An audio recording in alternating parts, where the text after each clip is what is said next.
Episode 6. Congratulations. Ooh, the devil's lettuce. I mean, the devil's number. Whatever. The devil's lettuce. The devil's lettuce. Is that what you do? Yes. Devil's lettuce is made of water, though. Lettuce is 90% water. How can you smoke that? You can't. Girl, you know they call weed the devil's lettuce. I do. I've never done the devil's lettuce, though. Okay. Hi! No, I've never smoked any Mary Jane in my life. Really? Really? I've never smoked a cigarette. I've never done any drugs other than alcohol and caffeine. Caffeine and alcohol. That's all I need in my life. I've only So done the girl those with hippie things. parents. I've only done those things. My mom And did enough nicotine. for me while she was pregnant with her. marijuana. And nicotine and marijuana. Yes, yes. All right, so here we are, episode 6. Hello, I'm Brittany. I'm Cricket. And I'm Wendy. So today we're going to finish our types of witches. I'm very excited. The last thing that we talked about was arts and crafts witches, because that's my favorite thing. But And I think I talked about my googly eye thing again. yes, Yeah. yes. So the next one is a gray witch. Okay. Do you know what a gray witch is, Wendy? I do not know what a gray witch is. It is. I imagine it's between a black and a white witch, though. You would be correct. What's in between black and white? Gray. So, yes, and... Okay, so if you think of black as one thing... Dark and light is the middle of the road witch? So it's a neutral witch. Yes. Neutral. So... That word. That's a person that practices magic that neither benefits or harms others. I think we kind of went over this a little bit last time. I think we did. Yeah. So it's just like someone who, I guess, would really believe in karma. And so they don't really want to necessarily do things that harm others because they don't want any harm to come back on them.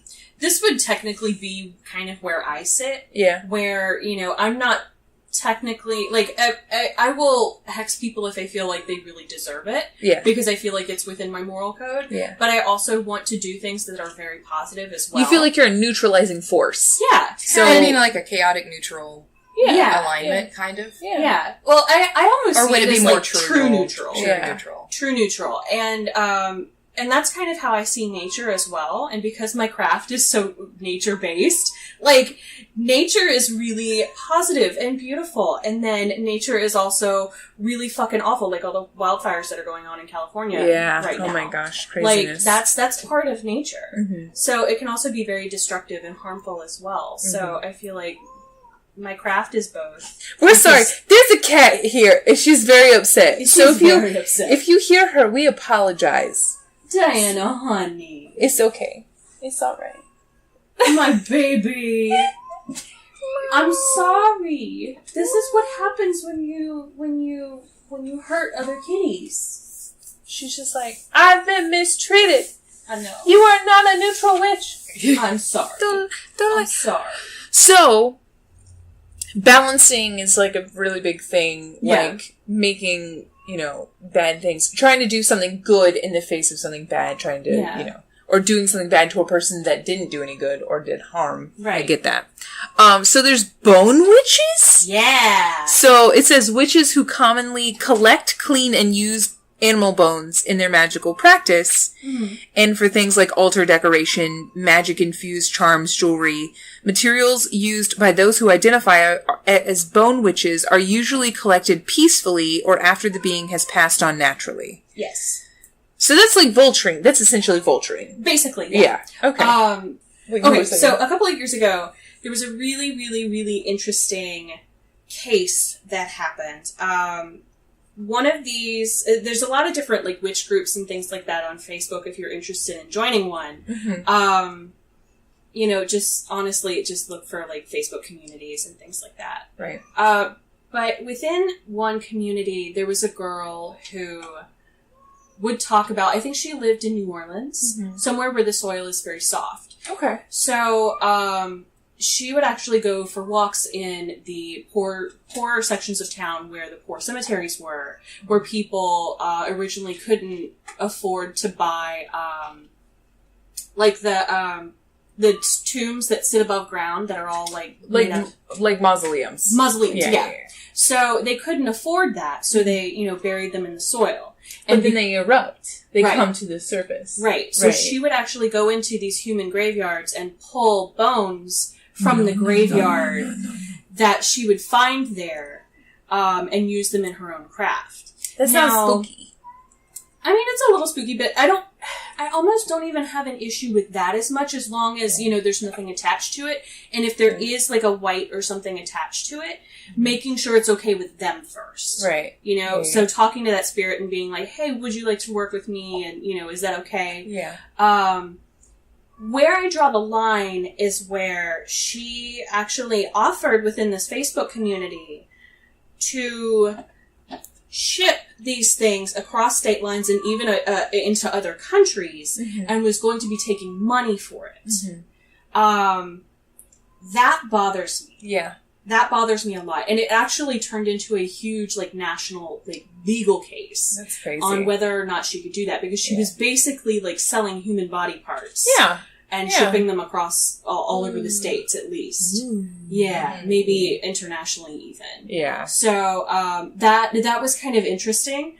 I haven't actually met too many people that use human bones in their craft. I'm sure there are a few out there, and I think that's totally fine. Yeah. As long as they, if there's a spirit attached to that, that relic still. Just be like, yo, dog, is this cool? Yeah.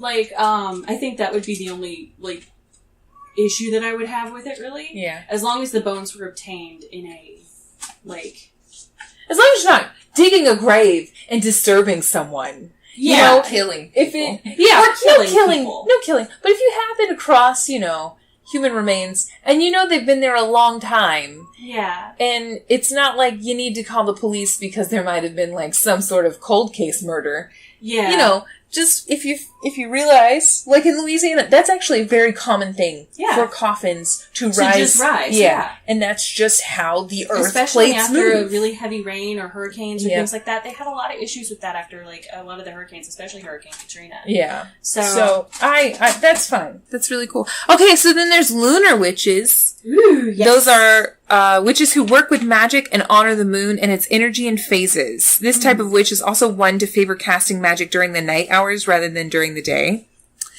There is only one problem that I have with people that worship the moon. There's only one problem. And that's, don't harvest your plants in moonlight. It's not bright enough, you dumb hoe.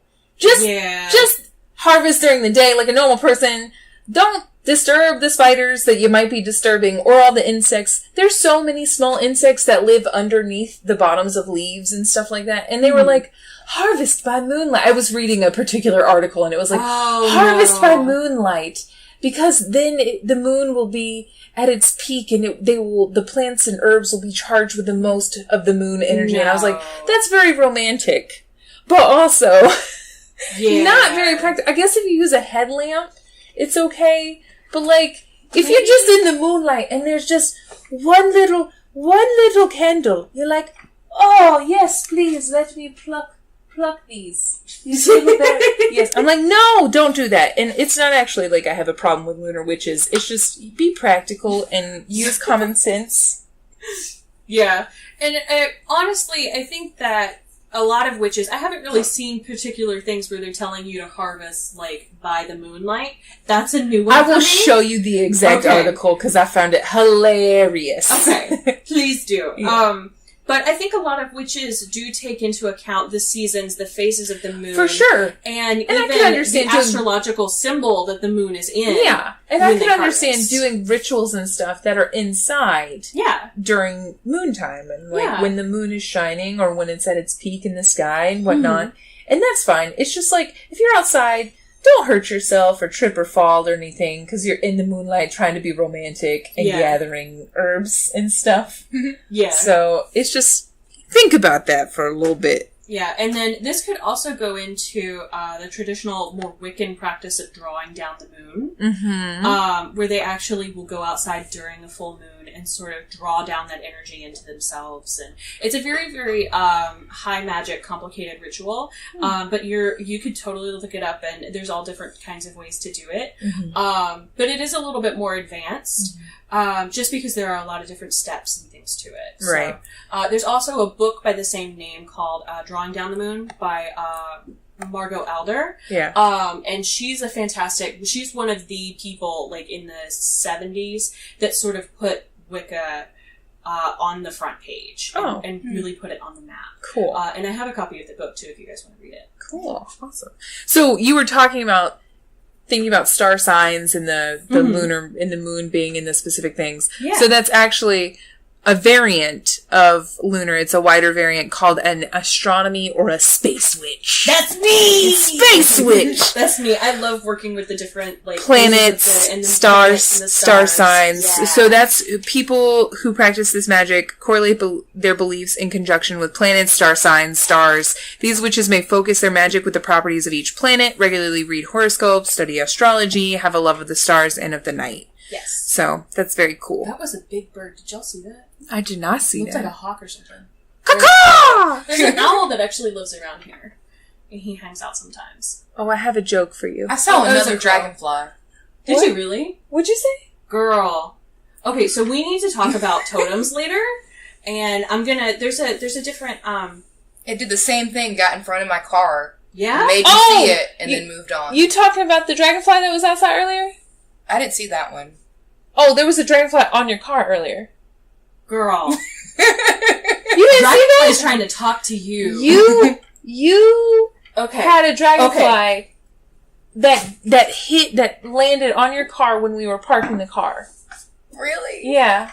So, I've been really into, like...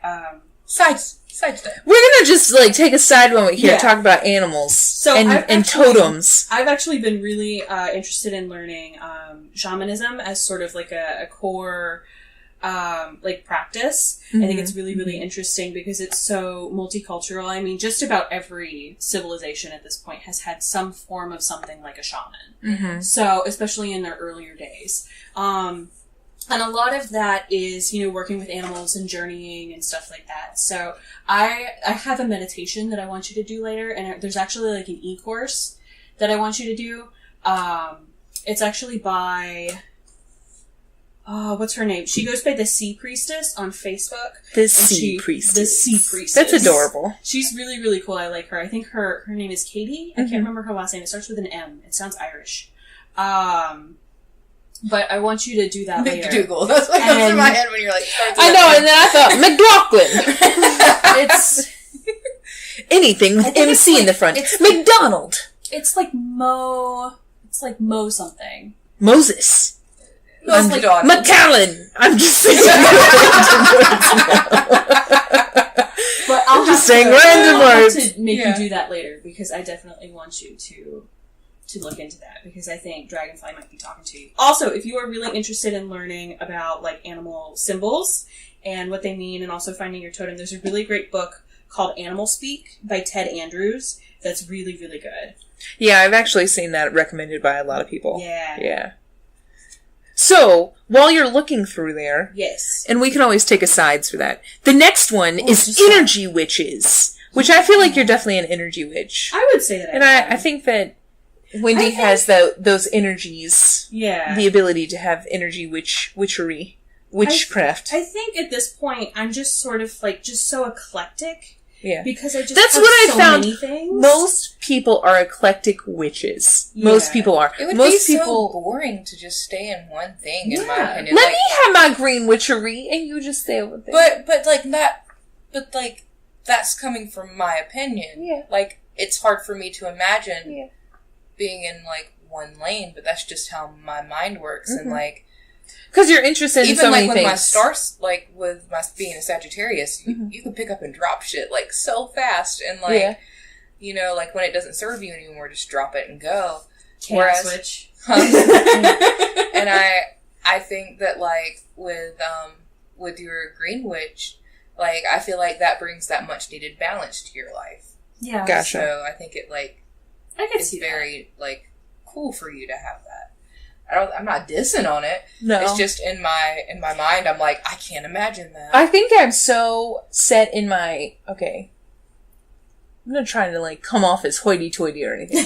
I just know myself so well that I know that I'm not interested in other things. Or it's that I like to master something before I try something else. I get that. And I feel like I'm very manic in most parts of my life. I'm either very manic or I don't give a shit. Right. Yeah. So that's why it's...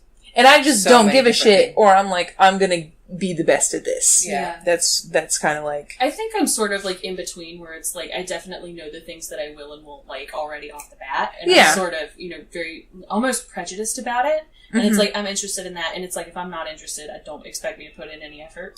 No! Oh my god, me! I try to, like, care about shit that other people care about, but it's so hard. Joe will go on for hours about security, and I'm like, this is so interesting. I will just close my eyes and listen to you talk.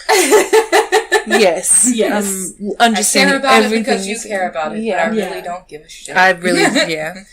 But it's also one of those things, too, where I feel like because I'm an Aries, I'm very much a starter, and I have trouble finishing things. So I feel like I sort of, like, go from project to project to project, and I become a jack of all trades, but really a master of none. But I feel like with witchcraft, it's okay to be that way, because you can always come back to something, and everything sort of, like, interconnects, and you can learn so much about, like, green witchery by, you know, practicing, like, kitchen witchery or, you know, something else. So I feel like there's a lot of overlap there. Yeah, no, I think there's a lot of overlap in witchcraft. Yeah. So, that's cool. I like that. So, about energy witches, those are people who like to do energy exercises and manipulation. Rather than with many tools or materials, they use the enhanced power of the mind and the body's natural energies. So that's like kind of like aura work, like Reiki. Yeah. So that's interesting. That's kind of interesting. So that would be working on, like, the different energy centers in the bodies, the chakras and things like that. Also, you know, being an empath, coming into a room and just, like, sensing things and stuff like that. So that's definitely sort of that thing. Oh my god, Sahira. It's like they keep eating. He keeps looking at me like, help. You know, and then also... where I feel like a lot of energy witches, they don't really use tools as much, so they don't necessarily have a dedicated, like, athame or it's more like meditation, or the Reiki work, you know, more like maybe even Tai Chi. Yeah, or even just, like, doing things with your hands. Yeah. Instead of actually using a tool, it's more about, you know, you, like, touching things.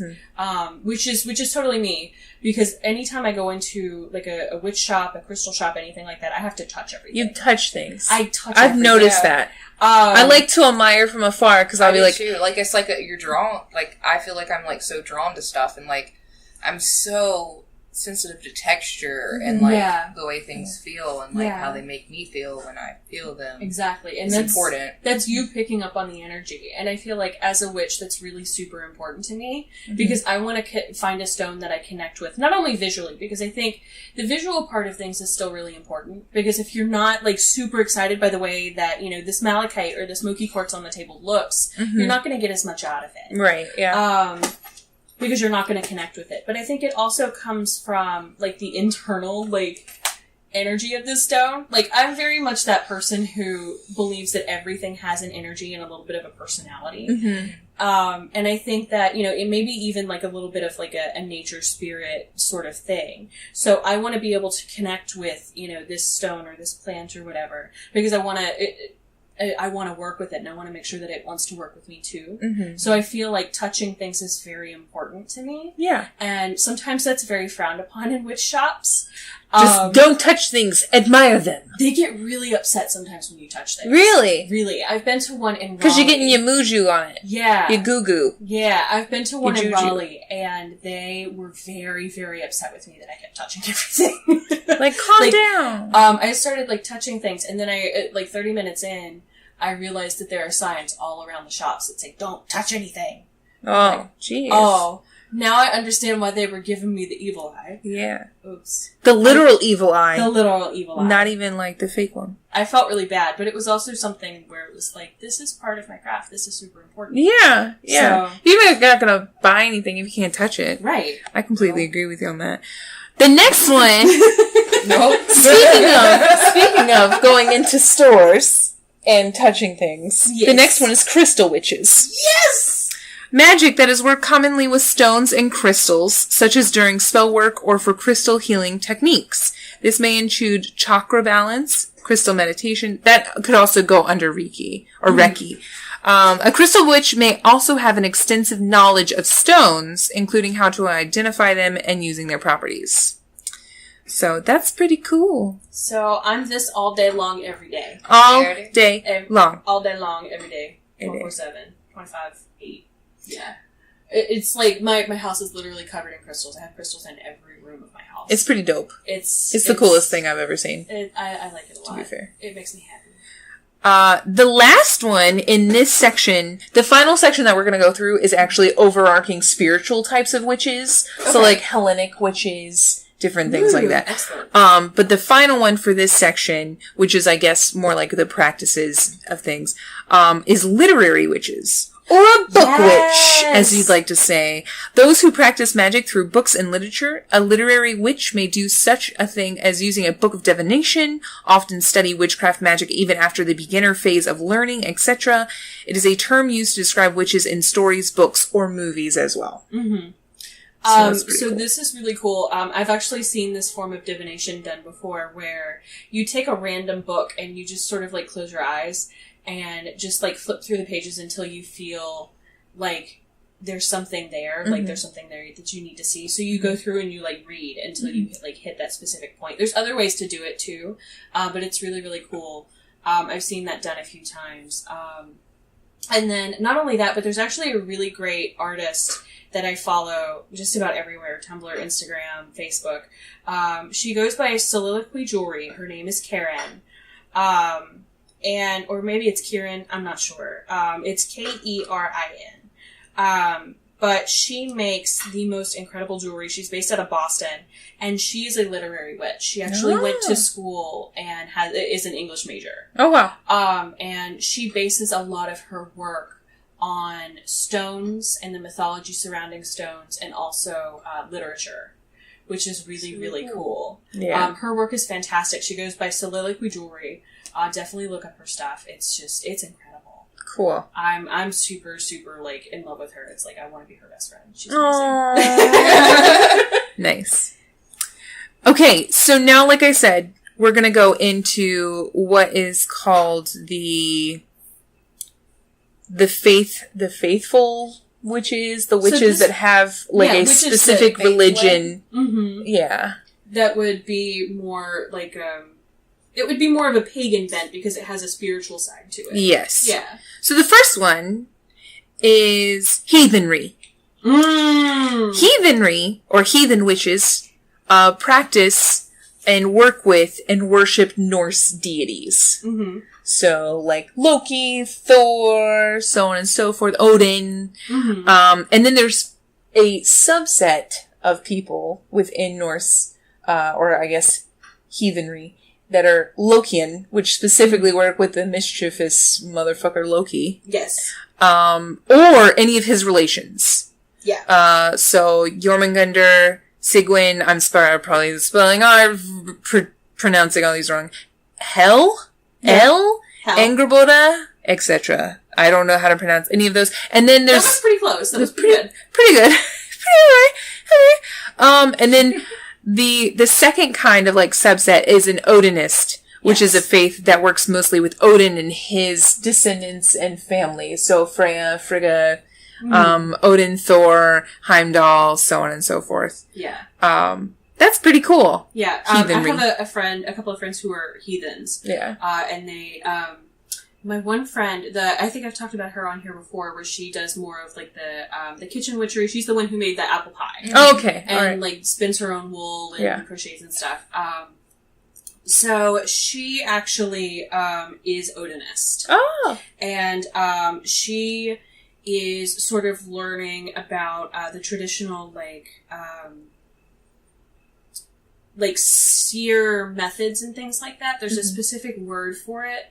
Probably like casting runes. Not only just like casting runes, but it also has to do a lot with weaving like threads of fate and things like that. Oh, like loom. Okay. It's very sort of like loom based. It's really, really interesting. That's really cool. But she's dedicated herself to studying that right now. So it's really, really cool. That's neat. Which is great because she's Odinist, and Odin is very much not your typical like male god. He's very much seen as this very like masculine fatherly figure, but he also, gave up his eye and, practiced like this women's form of like divination and, there's a lot of different things there that say that he might even be a little bit non-binary as well. So it's really interesting when you look at the traditional mythology and go into it and read it. That's cool. Yeah. That's really neat. I will say, though, I would be careful with some groups of people who are heathens. Unfortunately, in the witchcraft and pagan community, just like in any community, there are some people who take things too far. Yeah. And they actually are a little bit of a white supremacist group. Now, this is not saying that all heathens are. That's absolutely not the case. Right. But there are some people who will use that part of things as part of their white supremacist practice. Right. Which is awful. Yeah. But just a note of like... So what you mean by that is like saying that maybe those who practice heathenry are better than others because it's like they're practicing it's literally a bloodline Aryan race sort of thing.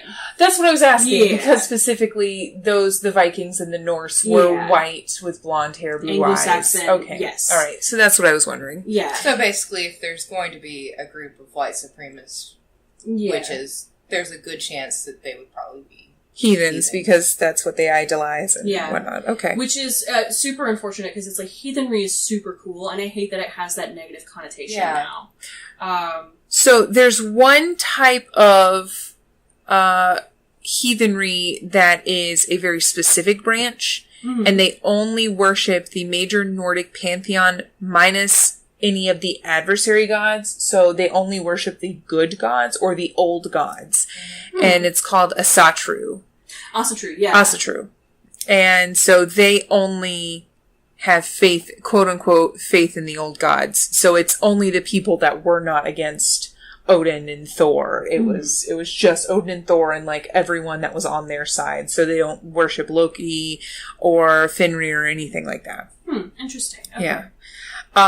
Then we have Gaulish. It's a practice that involves worshipping Gaulish gods. I'm like really interested to know what exactly that means. Yeah, I've never heard of that. Gaulish is Celtic. Oh, so like specifically an area in there called Gauls. Like, let me see. So it was essentially Celtic tribes that took up part of France, Luxembourg, Belgium, Switzerland, and northern Italy, and part of Germany. Wow. So the Gauls had their own set of gods. That's really interesting. I've never heard of them before. I'm going to have to look. You learn new things every day. Look at you. Thank you. That was awesome. All right. And then we have, I'm sure there's other, like, spiritual witches, but the last one that's on here is Kemetic. Okay. I don't know that we mentioned Hellenic yet. Let's see. Maybe they go back and forth. No. Maybe we mentioned Hellenic earlier. Maybe. So we did talk about, like, the Greek god. Yeah. The Greek gods and things like that. Hellenic would be using the Hellenic pantheon, which is, the Greek and Roman gods. So, do they still refer to themselves as Hellenic, whether they use the Greek gods or the Roman gods? Mainly it's Greek gods. Okay. All right. But there is a little bit of, like, back and forth. Usually if someone uses the Greek gods, they also acknowledge the Roman gods as well. Interesting. Because there is so much of an overlap. For sure. So. Yeah. There's small differences. Yeah. But yeah, Kemetic witches worship and work with specifically the Egyptian deities. Yes. Bast, Ra, Isis. Yeah. There's Osiris. Thoth. Yeah. Yeah. Different ones that are Thoth. I don't know how to pronounce his name. I think it's Thoth. Thoth. Set is another one. Set's another one. Bast or Bost is my favorite. Yeah. She's fucking dope. She's really, really cool. I like her. And then Anubis is probably my second favorite. Yeah. Okay, and then now these last few are more modern witches that have just recently come into, time, I guess. So, necromancy, death, witches. Mm-hmm. The reason why they're more quote-unquote modern, it's because graveyards and graves are more of a new thing. Yeah. They're not actually like such an old idea. When people would bury their dead, they usually didn't mark their graves back then. But usually they had like a family tomb or something. Yeah. Like a tomb for, like, usually it was an underground tomb or something like that for, like, the entire tribe or for your family or something like that. Yeah.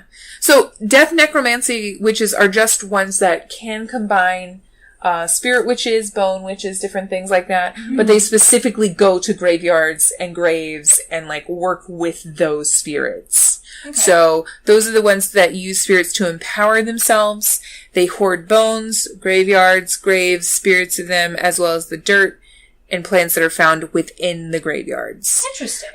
They honor the dead often, so they may have an ancestral altar. Okay, yeah. And then gods who work with the dead, Hades, probably Hecate. Yeah. So those are the ones that they worship. Anubis, yeah. Mm-hmm.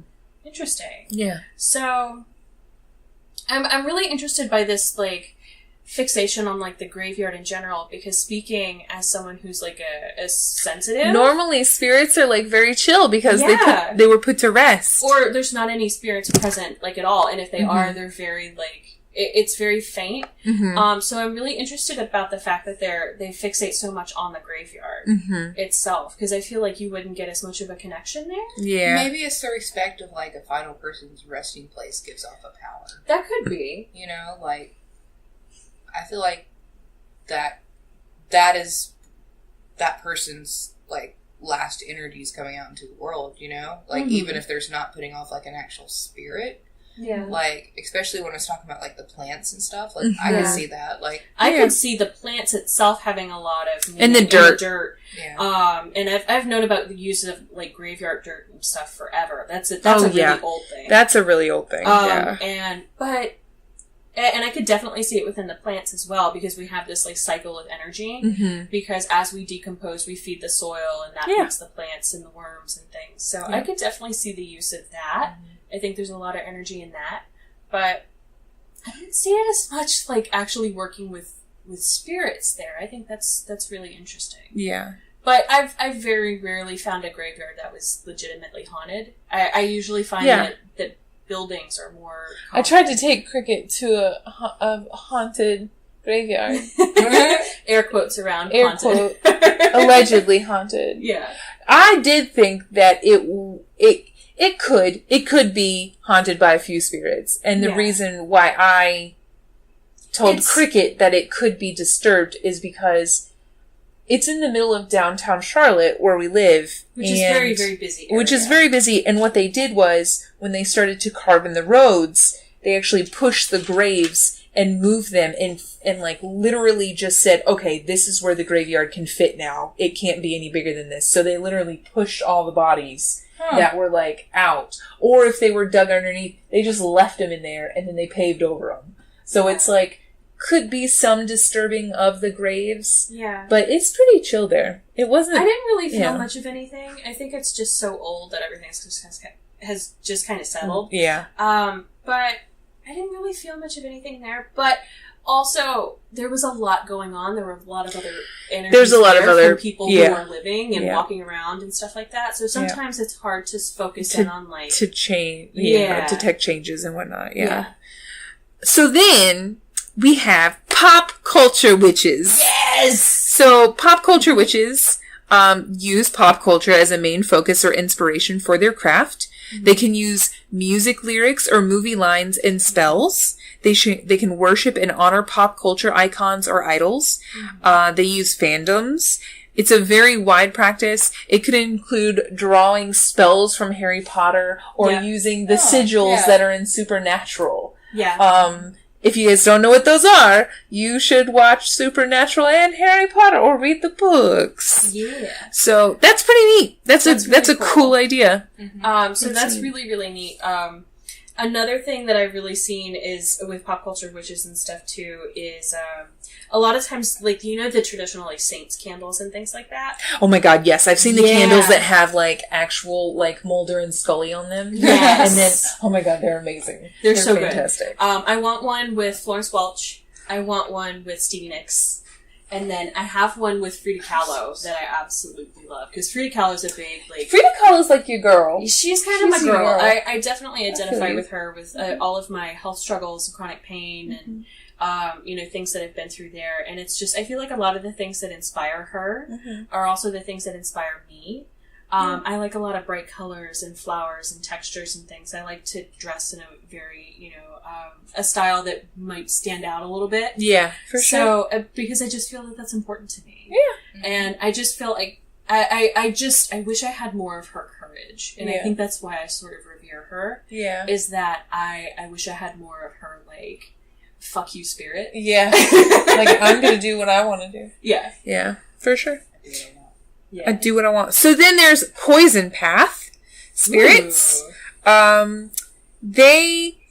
It's kind of like a poisonous green witch mixed with a hedge witch, if you will. They like to use plants and herbs that cause hallucinogenic effects. Yeah. Affect the mind in some way. Sometimes aphrodisiacs are included, but they specifically like working with belladonna and poisonous, toxic plants and things like that. So a lot of these people will actually make something called flying ointment. So flying ointment, like astral projection, kind of, sorta. It's basically something to put on the skin that has a lot of these hallucinogenic plants within it. That will actually help you sort of like trip or like go on a sort of like a vision quest or a journey or something like that to sort of help you get into that liminal space where you can really connect to the other side, to the other realms, to the spirits, which is really interesting. I've always been very interested in trying it. I know a few friends who have done it. Just make sure you're buying it from someone who's very reputable and knows what they're doing. Yeah. Be like, put it on your body first. Yeah. And then I'll put it on my body. Yeah. And then you never know what you might have an allergy to. So oh my god, the first seriously. time you try something, you should always try small. Try small and make sure you have somebody else there who can call 911 or help you if something happens. For sure. 110%. Yeah. The next one is a desert witch. Ooh. So they utilize the desert environment. They do a lot of work with succulents, cacti, tumbleweeds. They use, it's the use of the moon, desert, earth, fire, rare water, especially rainwater, wind, local plants, herbs, and animals and creatures of the desert, such as snakes, spiders, scorpions, and so on. Yeah.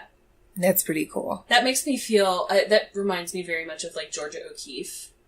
Oh my god. I love her work. Do you love her work? I do. I've always aspired to be her. Yeah? That's what you were talking about Frida Kahlo. Yeah. Georgia O'Keeffe is the two of them, like, definitely. Yeah. Well, major inspiration. Georgia O'Keeffe's like the sexiest painter I know. I know that sounds really weird to say, but like her flowers are definitely They're so vaginas. suggestive. They're vaginas. They're gorgeous. They're So I've always admired Georgia O'Keeffe for two reasons. Number one, because I fucking love painting flowers. I love them. Yeah.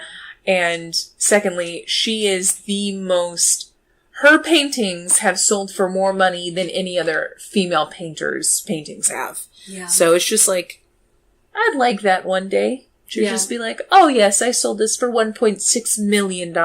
Yeah. But her museum, the Georgia O'Keeffe Museum, is in New Mexico. Yes, it's in the desert. I want to go really, really bad. But I've always admired her. And then there is an actual Georgia O'Keeffe painting on display at the Raleigh Museum of Art. Oh. And I've seen it. And very cool. It's not one of her more famous ones. Yeah. I think it's of like a house in the desert. Mm-hmm. So there's not like a bunch of flowers or interesting like or anything. Yeah. But I've always loved her use of color and value. Mm-hmm. All of her shapes and like textures and things and everything. It looks so smooth. And it flows so well. It does. And it looks like porcelain. Like the way the light diffuses. Yeah. Oh, I love it. I love it. So the last one that we have is a swamp witch. Yeah. Or a bog witch. So this would be like Misty Day from American Horror Story. Yeah.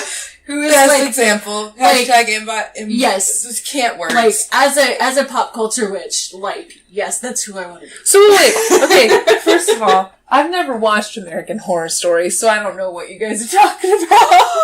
So she's super, super hippie, like, speaks with a very, of course, it's based in New Orleans. Nolans. Yeah. Yes. So she's, like, in some backwoods little cabin they go. Yeah. And her, like, special witch power is bringing stuff back from the dead. Oh. Yeah. And, so... Is she real moist? Probably, yeah. She, like, loves, Stevie Nicks. Loves Stevie Nicks. And Fleetwood Mac. Mac. And she just is, like... Yeah, I what love she her. would think of as, like... She's very sort of, like, innocent and, you know, like, trusting and just has this, like, passion and this love and this zest for life and everything about, you know, who she is. And I love her. Aww. I absolutely love her. That sounds nice. Yeah. Yeah, but it definitely just is, like, a witch that focuses on the swamp and the flora and fauna of the swamp versus the desert. So it's just like that, just focusing on that specific thing. A lot of times the witches that you'll see are very much influenced by the area where they live in. Mm-hmm. So a lot of times you'll see like somebody who, you know, is in the mountains. Actually over in the Appalachian Mountains, there's a specific subset of witches that are actually called like Appalachian granny witches. Oh. Yeah. Interesting. So I love them and I want to be one.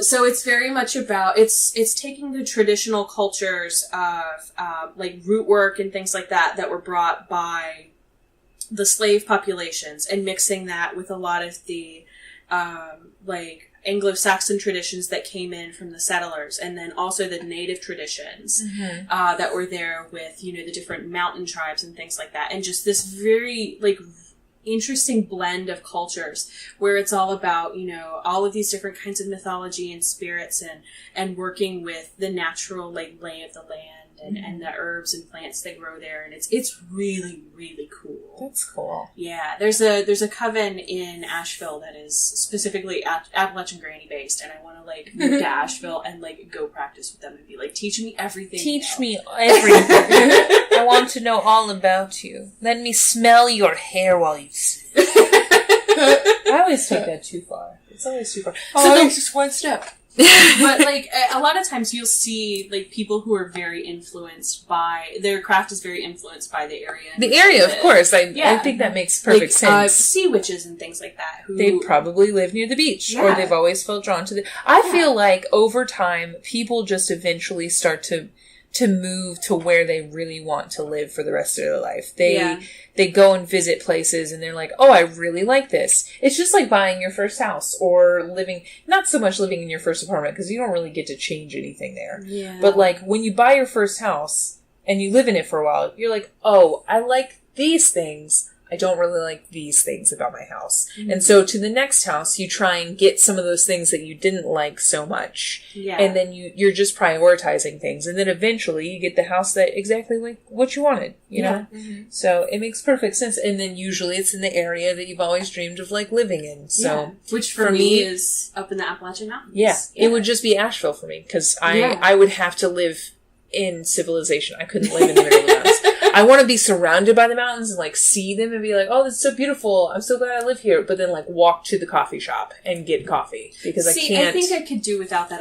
I kind of want to live more out in the country. I am a big socializer. Or like in a small town or something. My dream is to like have a little A-frame cabin or up in the mountains, like in the middle of the woods that has like a big bathtub where I can see like the woods and the mountains and have a nice kitchen and have a little place for me to do my art and sit outside. Like, that's all I want. That's all you want. That's all I want. You.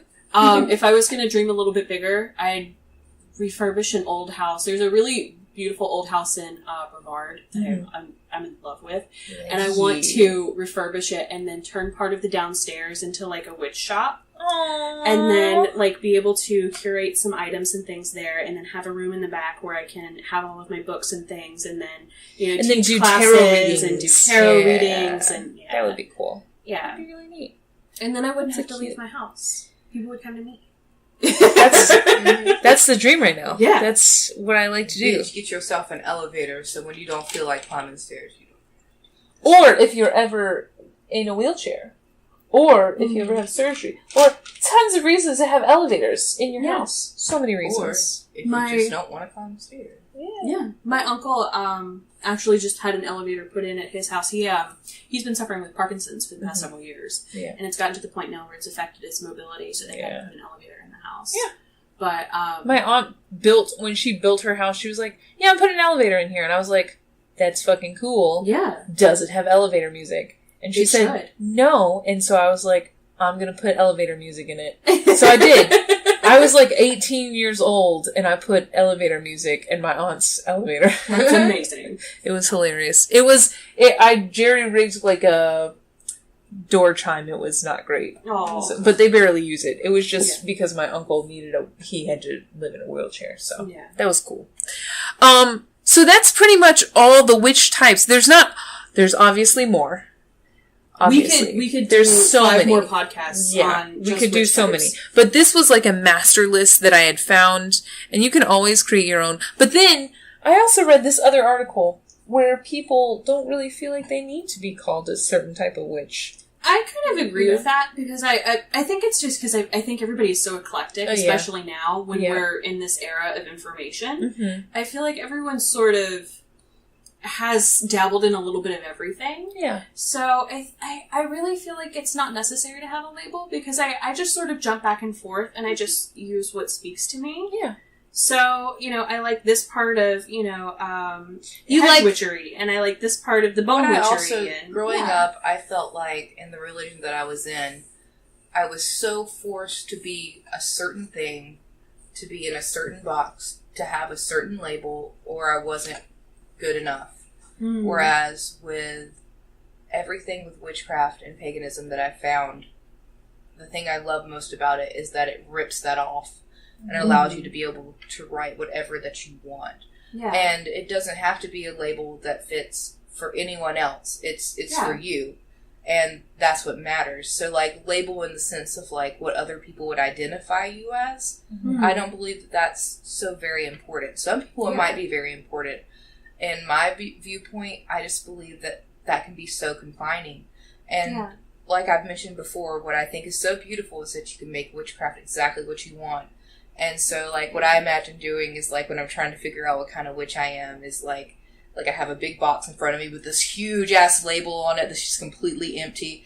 Maybe this label is, like, dry erase or wet erase. So I can, like, if I find something I don't like, I can always, like, get it back off. And, but the big thing I like to remember about that is that label and, like, who I am, that really only matters how I view it for myself. Mm-hmm. Yeah. And that, having a label that you're viewed by the world it just isn't as important to me anymore. Mm-hmm. Yeah. And, so, yeah. I agree, and I think that's one of the things that I really like about witchcraft and paganism is that you really get to curate your own craft and your own spirituality for something that works specifically for you. It doesn't have to work for anybody else. Mm-hmm. Yeah. It's about you and your own self-care and making yourself feel good and self-empowerment. And I think that's really what's important about it. And I think really the rest of it, calling yourself a hedge witch or calling yourself an energy witch or something like that, I think is really just about being able to describe what it is that you do. Yeah. And to other people. I think it's just adverbs. Yeah. I think it's just like to let people know what you're mainly interested in at this point in time. Yeah, but I feel like I check off so many boxes on this list that I feel like I feel like the best label for me is just witch. Yeah. Yeah. That makes sense. Because I do a little bit of everything. Yeah. So... Eclectic chaotic witch. Yeah, basically. Chaotic eclectic. That's exactly what it is. Well, that's all we had. The only thing that was added to this master list is just types of spell work. Mm-hmm. I don't think we need to go into those today, but I think we covered pretty much all the kinds. Yeah. All the kinds. You know what I realized? There was no beauty witch in this. There was not. There was not a beauty witch. That's been kind of a new thing. That's been a more modern thing. Yeah. But yeah, that just makes me realize, like, there's so many things that people are utilizing now that they didn't utilize before in witchcraft, and it's just like there's so many different kinds, which I think that's the main reason why it's evolving and growing constantly. Yeah. So that's really cool. Yeah, I really like the beauty witch thing. There's actually, I think I told you about her, Vela. Yes. Vela Moore. She is on YouTube, Facebook, Instagram. She's really great. She actually does a lot of beauty witchcraft. So she focuses on, like making like skincare products and different beauty looks. And I think she had one the other day that was like eyeliner that was actually a sigil. Yeah. And also, like glamours and things like that for self-confidence. So she's really cool. I like her a lot. That's that. Yeah, it's cool. Well, we hope you enjoyed this. Remember to be yourself, because being yourself is the coolest. And we hope you enjoyed the master list of types of witches. I'm so glad that we got through it finally. Hallelujah. Yay! Hallelujah. We did it. Yes, we did it. Well done. Golf claps around for everyone. But thank you guys for listening. We will see you. The next 2 episodes are not featuring all 3 of us, because they are crazy random ones that will be filling in while I'm going to London. So I hope you guys enjoy those crazy random podcasts. There's one that's going to be more about witchy shit, and then there's going to be a ghost one. So cool. Woo. Hope you enjoy. Say goodbye, ladies. Goodbye. Goodbye, ladies.